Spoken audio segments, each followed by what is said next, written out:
Our pets are our family, and we want to make sure they are living their happiest and healthiest lives. King Canine co-owners Lynette San Miguel and Jeff Ryman joined the show to share how their products are helping pets do just that.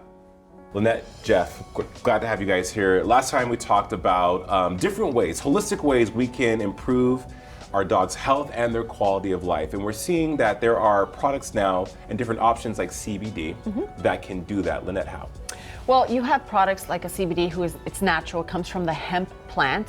And within that plant is extracted one of many cannabinoids, and one of those is CBD that now has become popular and everybody knows about that.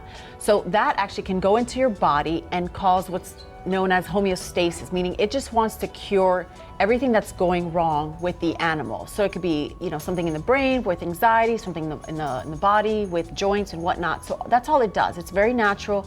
You give it to their dog. You can't overdose it, so it's no toxicity, which is very important. Cellular balance. Cellular balance, just to make sure that they are A-okay. Why do you think green products are taking over?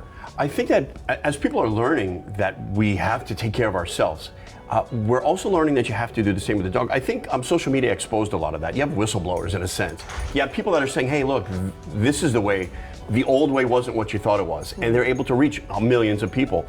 Nutritional support, supplementation, daily vitamin, mineral intake, the same way as it would be for you if you were an athletic, active person. Dogs are so athletic and active, it's vital. It is vital.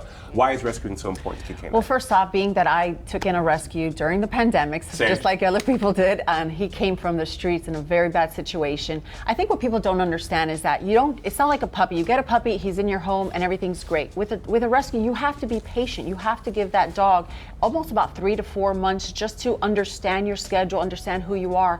And in that time, if you don't give that dog's going to end up back at rescue. Well, with that said, I agree with you, but also some of these dogs are coming from massive trauma. Horrible trauma, abandonment issues. Abandonment issues, yeah. So as long as you have that, and most of the times you're going to be working with a rescue, just like I worked with the Doberman Rescue League of Fort Lauderdale, and they were phenomenal. They coach you, they help you, they're always there for you. And ask for help, because you don't know this dog's past. Nobody will ever know the past.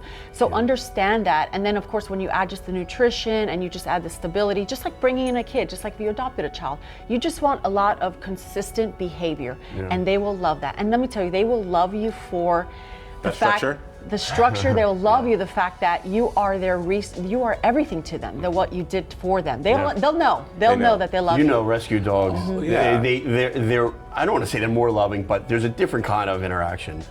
The products are great. You both are great. Our WSFL TV Pet Wellness Trusted Advisors, Lynette, Jeff with King Canine. Thank you for everything you do. Thank you so much for having us. I appreciate it.